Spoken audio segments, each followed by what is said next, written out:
Le Poiré-sur-Vie, petite bourgade en Vendée. Ici, l'entreprise Fournier, dirigée par Jean-Michel Huez, est spécialisée dans la fabrication de charpentes en bois lamellé-collé. Le lamellé-collé, une technique bien spécifique de transformation du bois brut qui permet de réaliser les projets architecturaux les plus originaux. Le but du lamellé-collé, c'est d'améliorer le bois massif avec lequel il est fabriqué. Donc c'est un progrès vers la qualité. La souplesse de la fabrication du lamellé-collé permet d'avoir des formes architecturales un peu plus faciles à exécuter qu'avec de l'acier ou du béton. Dans cette entreprise familiale, l'épouse de Jean-Michel Huez, Frédéric, connaît parfaitement les rouages de la fabrication. Elle nous propose une visite guidée dans les entrailles de l'usine. Cette machine représente une chaîne d'aboutage. Donc les paquets de bois sont déposés sur ce dépileur.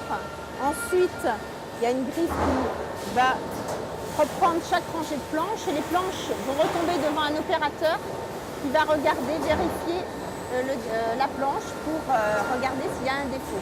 S'il repère un défaut, il le marque à l'aide d'une craie fluorescente. Ensuite, la planche va se diriger vers une scie. Une caméra qui visualise le trait fluorescent et la scie va pouvoir couper à l'endroit du trait fluorescent. Chaque défaut sera éliminé et retombera dans une benne à déchets. Une fois purgées de leurs défauts, les planches sont mises bout à bout pour obtenir la longueur souhaitée. Elles sont ensuite enduites de colle, constituées de résine et d'un durcisseur.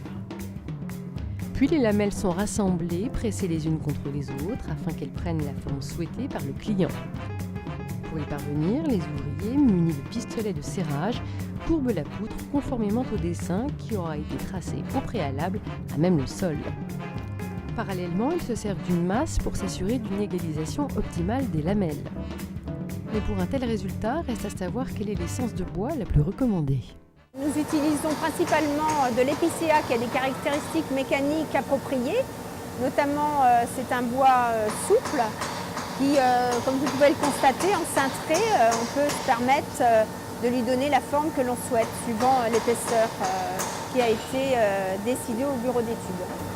À ce stade, les poutres ont atteint un volume et un poids définitifs. Elles sont alors transportées par d'impressionnants ponts tournants avant l'étape du rabotage qui permet d'obtenir des poutres propres et parfaitement lisses. Une fois rabotée, la poutre va subir des opérations de taillage, c'est-à-dire qu'on va effectuer du perçage, de la mise en longueur pour qu'une fois sur chantier, les personnes aient simplement à les assembler. Toutes ces opérations sont réalisées au banc de taillage, impressionnante machine à la pointe de la technologie, dotée de 15 outils différents comme des tailleuses, des perceuses ou encore des scies circulaires. Ce robot multifonction est programmé par les concepteurs du bureau d'études. Et le résultat est impressionnant. Le bois lamellé-collé permet de sublimer, de fluidifier, d'aérer toutes sortes d'architectures. Il permet enfin aux concepteurs de réaliser des bâtiments aussi imposants qu'ambitieux.